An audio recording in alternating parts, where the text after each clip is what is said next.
Bienvenidos a De Usuarios a Defensores, una serie alineada con la investigación regional que muestra cómo convertir a las personas en defensores activos. Aquí se comparte lo que sí funciona en awareness, phishing y cultura. Conducido por Juan Carlos París. Adelante.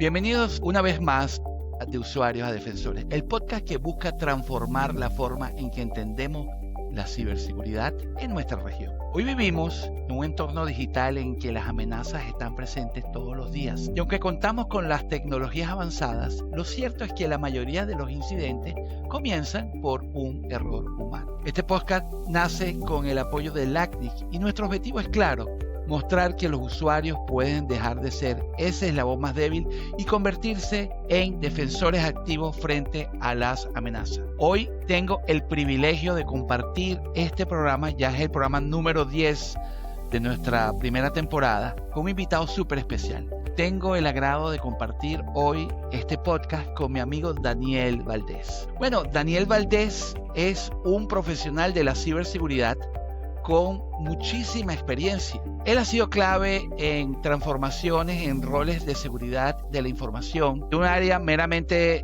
técnica como socio estratégico de negocios, pero también posee una experiencia en diseñar marcos de riesgo tecnológico, operaciones de seguridad y en promover una cultura de ciberresiliencia dentro de organizaciones complejas. Su perfil combina una sólida base técnica, como ingeniería de sistemas, con una visión ejecutiva, lo que le permite conectar con equipos de TI, negocios y gobernanza para obtener resultados de impacto. Pero bueno, vamos a darle la bienvenida a Daniel, que sea él mismo el que se presente. Bienvenido, Daniel. Queremos escuchar por qué estás aquí el día de hoy acompañándonos en este podcast. Bueno, Juan Carlos, muchas gracias por la presentación, gracias por la bienvenida y un saludo a todas las personas que nos siguen en el podcast. Sí, complementando un poco, bueno, mi nombre es Daniel Valdés, más de 15 años de experiencia trabajando en ciberseguridad, actividad de negocio, riesgos tecnológicos, entre otros.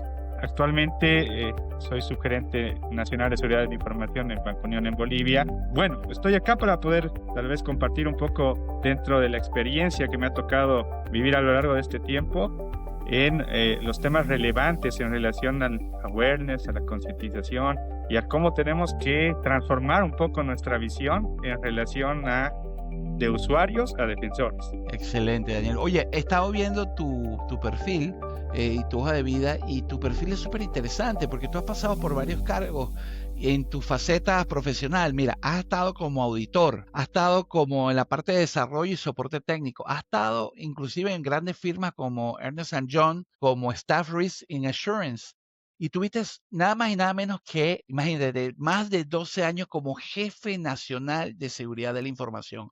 Así que si hay alguien que está claro cuál es la posición y la postura de la organización con respecto a nuestros mal llamados usuarios, ya tú vas a ver, porque yo digo que los usuarios, no debemos utilizar ese término, porque cuando hablamos de usuario hablamos de identificador en un sistema y sabemos que cada persona es un ente único e irrepetible. Así que creo que es la persona adecuada para compartir sus conocimientos el día de hoy. Bueno, pero quiero poner un poquito de contexto, ¿no? Porque antes de pasar a la pregunta, y es que los usuarios han sido señalados por años como ese eslabón débil, pero en realidad pueden convertirse en un actor clave en la defensa. Y por supuesto, para lograrlo hay tres pilares fundamentales que yo siempre menciono, que es la conciencia, el compromiso y la cultura. Y justamente de eso es lo que vamos a hablar el día de hoy. Bueno, Daniel, yo creo que ya hemos conversado, tú sabes un poquito la dinámica. Vamos a hacerte 5 preguntas que le hacemos a todos nuestros invitados. Y quiero comenzar preguntándote, ¿por qué consideras que los usuarios siguen siendo el punto de entrada más explotado por los atacantes? A ver, gracias. A ver, yo pienso que los usuarios siguen siendo el punto de entrada más utilizado por los atacantes porque en realidad en el ámbito tecnológico en el cual nos movemos, la tecnología protege, pero somos las personas las que decidimos. Entonces, yo creo que ahí hay un punto de inflexión en relación a la vulnerabilidad humana. Hablamos muchas veces desde el punto de vista técnico de las vulnerabilidades de la tecnología como tal, pero casi nunca se trata las vulnerabilidades emocionales. Y creo que es a eso lo que apuntan ahora los ciberdelincuentes al tratar de buscar el vector humano como la falla por la cual pueden entrar a los sistemas. Los atacantes aprovechan ese eslabón más débil porque combina confianza, distracción, el desconocimiento muchas veces Entonces, a través de las distintas técnicas, ingeniería social, fatiga digital, sobrecarga o la falta de concientización y cultura, que todavía estamos utilizando esa frase, ¿no? Que se menciona que los usuarios o las personas son el eslabón más débil de la cadena de ciberseguridad, ¿no? Entonces, el aprovechamiento del acceso legítimo que tienen los funcionarios, asociado a eso que denominaba hace un ratito la vulnerabilidad emocional, hace que todavía los usuarios o las personas sigan siendo el vector más utilizado por los ciberdelincuentes para poder penetrar en estas organizaciones. Oye, Daniel, tú mencionaste un tema que me llamó mucho la atención, un término, y hablaste de fatiga digital.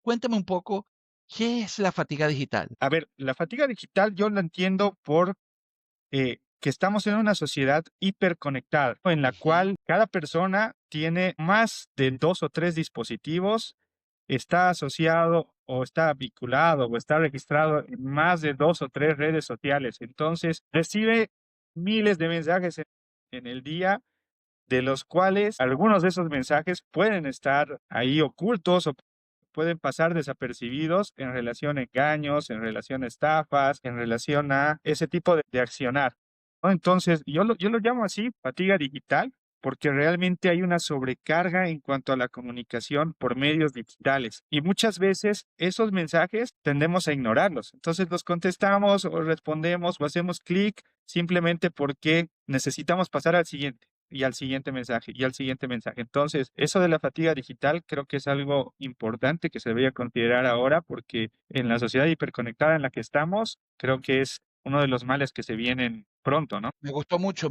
ese término y sobre todo porque, como bien mencionan, estar en este mundo hiperconectado con tantos dispositivos, muchas veces la gente por desconocimiento o por flojera o digamos por comodidad, toman acciones que no necesariamente son las más seguras, como utilizar una misma contraseña en todos los dispositivos o de repente no utilizar los segundos factores de autenticación que ya prácticamente se han vuelto mandatorios en todas las plataformas. Y ahí entramos en esta segunda pregunta que te quiero hacer, mi querido Daniel. Desde tu experiencia, y bueno, ya hemos visto que tienes más de 20 años de experiencia en el mundo de la tecnología y bueno, más de 15 años de experiencia en el mundo de la ciberseguridad. Seguramente hacías ciberseguridad cuando ni siquiera la palabra existía o estaba acuñada, de eso estoy seguro. Y quiero que me hables desde tu experiencia. ¿Qué barreras enfrentan las organizaciones para empoderar a los usuarios como defensores? Para convertirlos de ese rol de usuario a unos verdaderos defensores dentro de la organización. Claro, a ver, yo creo que ahí tenemos que hacer una autocrítica nosotros como responsables de seguridad, porque particularmente dentro de las barreras que yo podría mencionar, por ejemplo, siempre se ha trabajado desde una postura o desde una cultura reactiva. La seguridad siempre se ha percibido como un aspecto técnico, no tanto estratégico ni tampoco compartido. ¿No? Muchas veces la ciberseguridad se ha asociado solamente o al área de TI o al área de ciberseguridad como tal. Sin embargo, no se ha pasado esa responsabilidad a los usuarios, bueno, a las personas en realidad. Por otro lado, otra de las barreras que considero que es relevante en este tema es la falta de estrategia. Ujú. Creo que, bueno, la falta de estrategia adaptativa, podría llamarle. Muchas veces el tema de concientización se lo toma desde el rol de compliance. Yo tengo que concientizar porque mi regulador me lo pide, porque tengo una ley en algunos países con mayor desarrollo que me lo exige. Sin embargo, no tengo una estrategia para poder realizar esta concientización y cambio de cultura. Dentro de otra de las barreras que podría mencionar está la comunicación poco empática, ¿no? Porque se utilizan términos bastante técnicos para personas no técnicas que no las van a comprender, no las van a entender y mucho menos las van a aplicar, ¿no?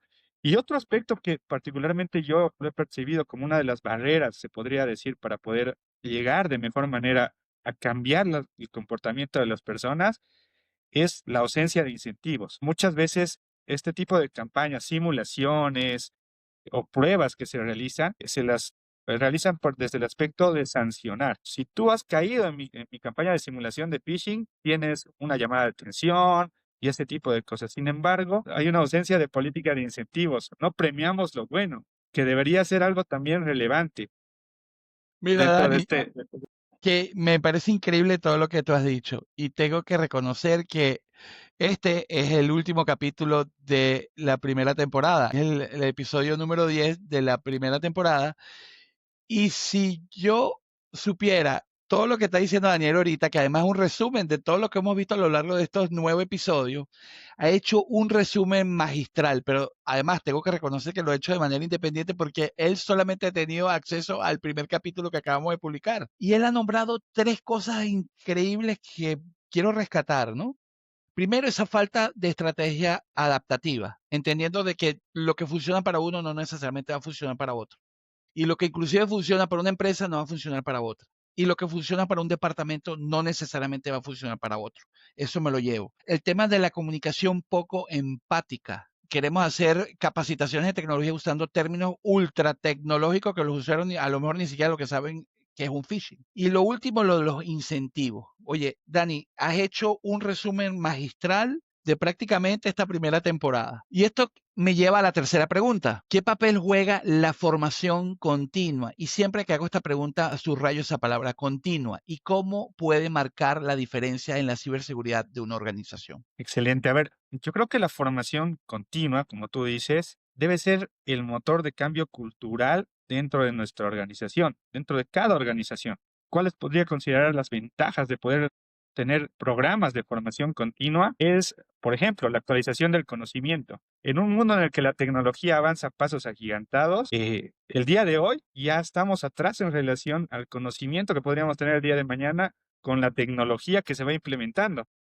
Y Totalmente. lo mismo en relación a ayer. Entonces, la actualización del conocimiento en temas tecnológicos, no solamente para nosotros que somos técnicos, es relevante día tras día. Luego, la transformación de hábitos. Debemos trabajar en reforzar conductas dentro de nuestra organización para que la reacción ante un ataque de phishing o ante un Ujú.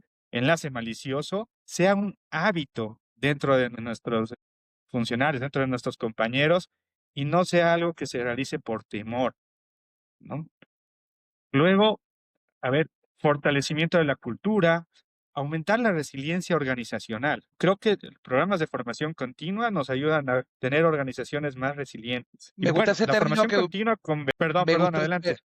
No, no, no, perdón que te interrumpí, porque estás completamente en línea y estás atinando a prácticamente todos los elementos. Pero fíjate esto que me nombraste, este motor de cambio cultural. Yo siempre hablo de las 3 Cs que debe tener un usuario tatuadas en el pecho. Y no necesariamente un superusuario, y tú que eres de tecnología, es el sudo o el admin. Ese superusuario del que estamos hablando es el que tiene la conciencia, él sabe que esto es real y está ocurriendo. Tiene el compromiso, que es el cómo debe actuar cuando ocurre un evento de esta naturaleza y no convertirse en parte del problema, sino en la solución.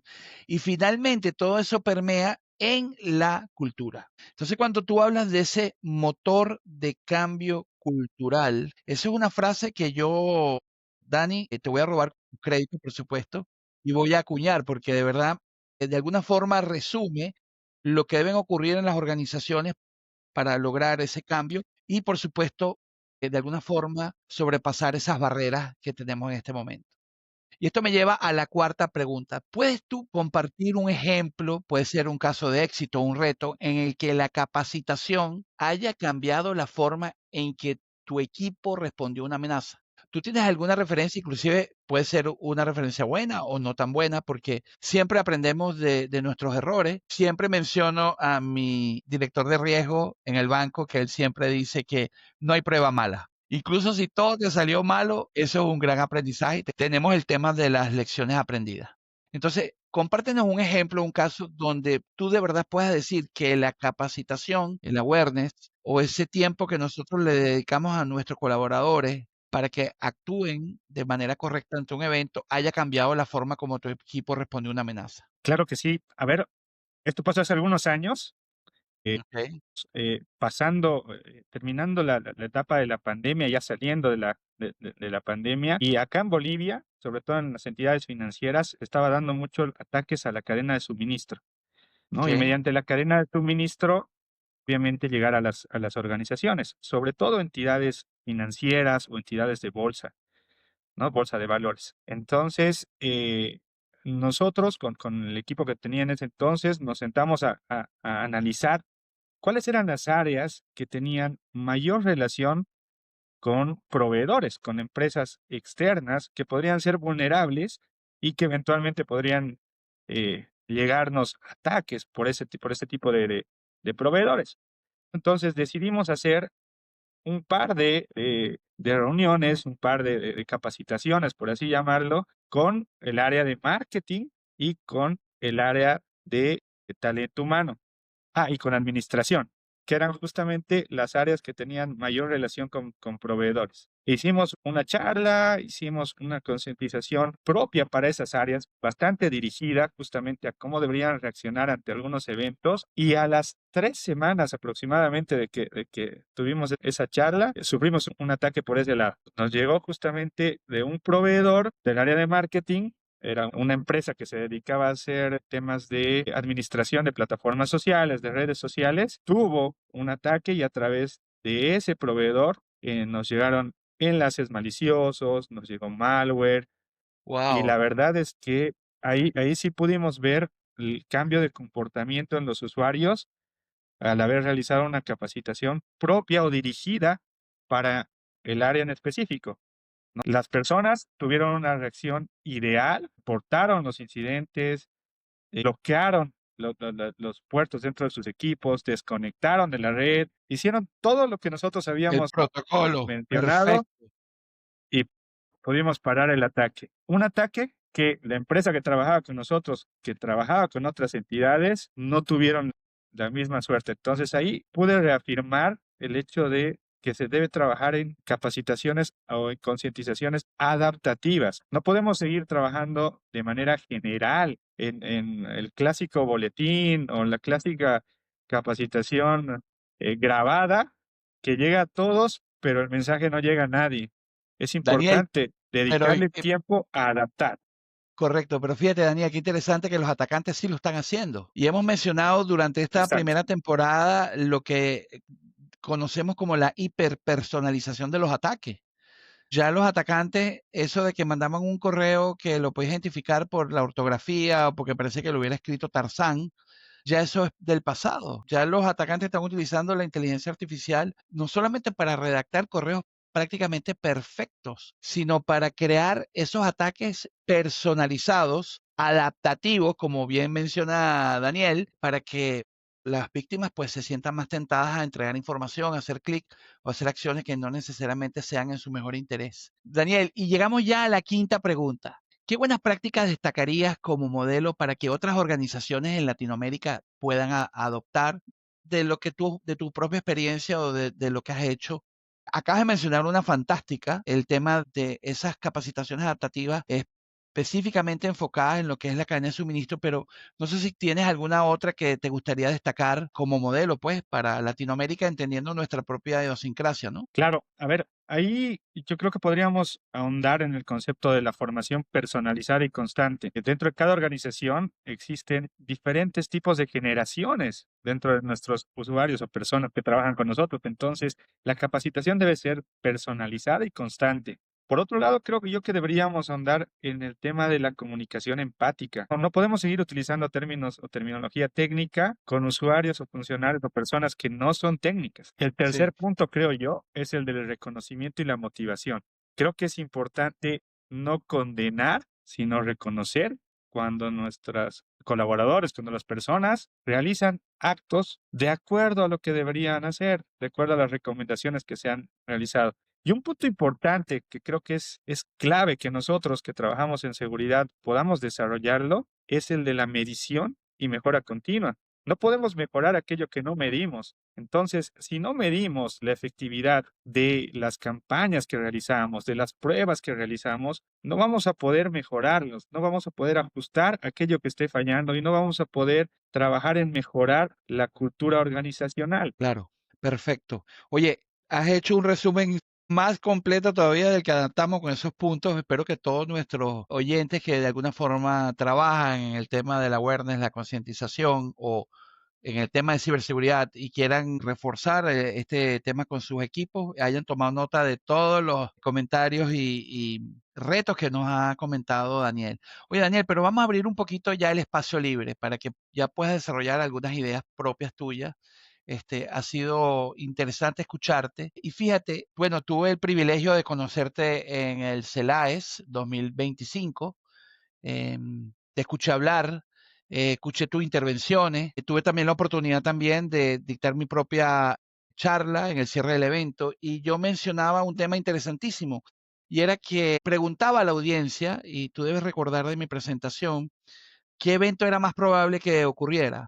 ¿Un incendio o un ataque informático en nuestras organizaciones? Y bueno, salvo que tú trabajes en una empresa de pirotécnica que hace fuegos artificiales o una estación de gasolina donde seguramente el riesgo de incendio sea mayor, lo más seguro es que el ataque informático sea más probable como evento que ocurra en una organización. Y después entonces yo combinaba esa pregunta sondeando a la audiencia y preguntando cuántas veces habían hecho un simulacro de desalojo del edificio. Seguramente todos habrán dicho una o dos veces al año. La pregunta entonces, la tercera pregunta era, ¿y cuántas veces han hecho ustedes una simulación de ataque informático? ¿Cuántas veces ustedes han hecho una simulación de phishing? Y creo que si una o dos manos entre las 300 personas que estaban ahí se levantaron, habrán sido muchas. Entonces, fíjate, no practicamos, no hacemos esos famosos tabletop para eventos que lo más seguro es que ocurran sean mucho más probables en ejecución. Cuéntame desde tu perspectiva, ¿qué tipo de simulaciones o pruebas adicionales has realizado o ha hecho tu equipo para protegerse de ataques informáticos? Claro, a ver, ahí yo pienso que las pruebas tienen que perseguir objetivos claros de inicio, ¿no? No es lo mismo que tú quieras probar, por ejemplo, tus mecanismos de defensa tecnológicos, no sé, probar tu EDR, probar tu anti-spam o tus Correcto. filtros de phishing, a que quieras probar la respuesta de tus usuarios. Entonces, primero que nada, debes establecer bien tu estrategia, debes establecer bien tus objetivos. Dentro de la experiencia que nosotros tenemos, hemos realizado pruebas a dispositivos perimetrales, por ejemplo, es decir, desde externos, ver cómo reacciona nuestra protección tecnológica. Pero luego también hemos podido realizar pruebas relacionadas a cómo reaccionan nuestros usuarios. Si nuestra barrera tecnológica falla, ¿cómo reaccionan nuestras personas? ¿Cómo reaccionan nuestros compañeros en relación a los ataques? Entonces hablamos de pruebas de phishing, pruebas de ransomware, pruebas de malware, pruebas de denegación de servicio. Pero también es importante un componente que tú mencionabas, que es el tabletop. ¿No? No es necesario hacer pruebas netamente técnicas, sino también puedes sentarte y simular pruebas con escenarios que sabemos que van a pasar, pero que nos entrenan para la toma de decisiones. Cuando uno está bajo ataque, uno de los aspectos más complejos es el de la toma de decisiones. Y esa toma de decisiones es importante entrenarla no solamente a nivel de usuarios técnicos, sino también de los altos ejecutivos, ¿no? Que son los que al final toman la última palabra o la última decisión, ¿no? Entonces, es importante abarcar todo un abanico de pruebas que realmente nos den el nivel de no el nivel de protección, pero el nivel de preparación para estar listos ante alguna contingencia. Me encanta esa respuesta. Y fíjate que muchas veces me ha tocado dar charlas o capacitaciones a las juntas directivas y siempre menciono de que ellos son blancos más importantes para los delincuentes, para los adversarios, por muchas razones, por capacidad de acción, por tipo de información que manejan, por tema de mando. Entonces, ellos son objetivos. De hecho, hay un término que es el famoso whaling de phishing, que es el que persigue no el pequeño pez, sino la ballena, ¿no? Haciendo A la ballena. analogía a un pez inmenso, que en este caso puede ser una ballena, y donde los atacantes tienen esos objetivos claros. Y no solamente el alto directivo dentro de la organización, aquí también entra también en juego los familiares de ese alto ejecutivo e inclusive las personas que manejan información privilegiada, como puede ser una secretaria ejecutiva o una secretaria de presidencia, que muchas veces maneja información más sensible que los mismos directores, porque obviamente está manejando agenda, está manejando información ultra confidencial que puede ser objetivo de los atacantes. Entonces, en ese sentido, ¿cómo hacemos para blindar ese ecosistema de nuestros altos funcionarios dentro de las organizaciones? A ver, yo creo que ahí los altos funcionarios, los altos ejecutivos, casi siempre, y ahí nuevamente hay que hacer una reflexión para nosotros, el personal de seguridad, casi siempre ha sido un público descuidado, por así decirlo. Descuidado por nosotros, ¿no? Porque que nos hemos preocupado por generar campañas o por proteger a los funcionarios en general de nuestras organizaciones, pero hemos descuidado esos perfiles. Y esos perfiles, Correcto. como tú mencionabas, son perfiles altamente expuestos. Son perfiles Sí, que a veces, por el desconocimiento técnico o porque nunca hemos llegado con un mensaje dirigido, con un mensaje preparado especialmente para esa audiencia, son blancos fáciles de objetivos. Y algo que rescato de lo que tú mencionabas es que no solamente son ellos, son sus familias que pueden estar expuestas, ¿no? Entonces, desde nuestro lado tenemos que ser conscientes también de eso. No estamos hablando de que nosotros debemos trabajar en el cambio cultural de las personas que trabajan con nosotros, pero ellos de alguna forma tienen que volverse embajadores de ciberseguridad, llevar ese claro. mensaje hacia sus familias, hacia las personas que conviven con ellos, porque eventualmente los ciberatacantes pueden no llegar a través de la persona que trabaja con nosotros, sino llegar Correcto. a través de los familiares. Clarito, está clarito, Daniel. Oye, Daniel, y fíjate que seguramente tú has estado en este escenario que te voy a poner, ¿no? Donde un alto ejecutivo llama al departamento de tecnología y solicita liberar todos los accesos a Internet porque él quiere hacer una reserva en un hotel y entonces la página del hotel está catalogada como extraña y entonces el firewall lo bloquea. Y entonces viene personal de tecnología y dice, mira, pero es que esa página tiene un nivel de exposición alto, pero la solicitud viene de alta gerencia. Entonces ahí hay como una especie de balance donde estamos obedeciendo órdenes, pero obviamente estamos yendo en contra de la ciberseguridad. Y creo que todos en algún momento que hemos estado en tecnología hemos estado en esa foto.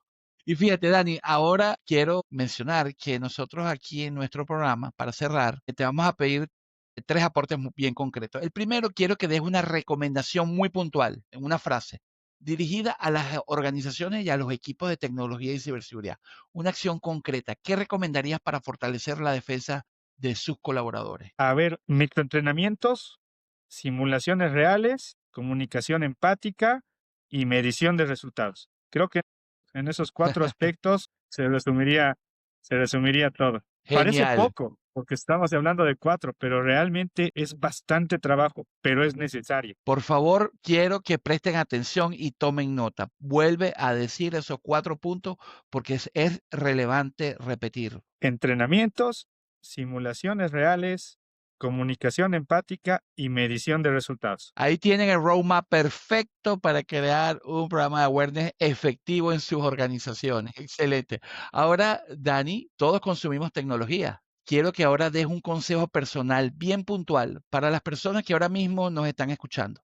Algo que puedan aplicar desde hoy y convertirse en unos verdaderos defensores. Perfecto. A ver, yo soy de la idea de que no es malo no saber. Lo malo es quedarse con el desconocimiento. Entonces, prepararse, buscar justamente mensajes cortos, buscar pequeñas charlas, pequeñas campañas que nos ayuden en fortalecer nuestro conocimiento digital. Ya el tema de los asaltos, el tema de los robos con intercambios físicos, ya está pasando de moda. Ahora es más fácil que un delincuente que está a miles de kilómetros de distancia pueda llegar a nosotros a través de nuestros dispositivos. Estamos conectados, pero ¿estamos realmente protegidos? Entonces, es buscar justamente esa protección de ese dispositivo que tenemos en la mano, de ese dispositivo que tenemos al frente cuando estamos viendo nuestros televisores. Debemos buscar prepararnos. Excelente, excelente respuesta. Y bueno, finalmente tenemos una pregunta sorpresa que dejó el invitado anterior. Nuestro gran amigo Eddie Fortul, amigo en común, además tenemos la fortuna de que es amigo también de Daniel y de mi persona. Y él te dejó una pregunta que le hicieron a él mismo. Le pareció tan interesante que te la está devolviendo a ti. Y la pregunta que te tiene Eddie es la siguiente. Si pudieras haber escogido otra carrera para estudiar, ¿qué hubieras estudiado?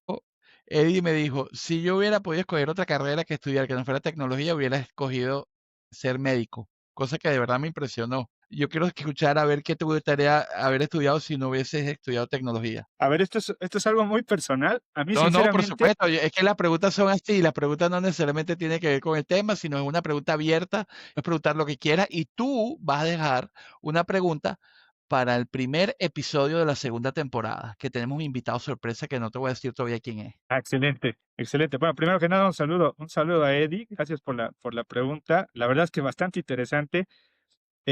Y yo siempre había soñado con ser futbolista. Oh, Siempre me había gustado el deporte y más aún el fútbol.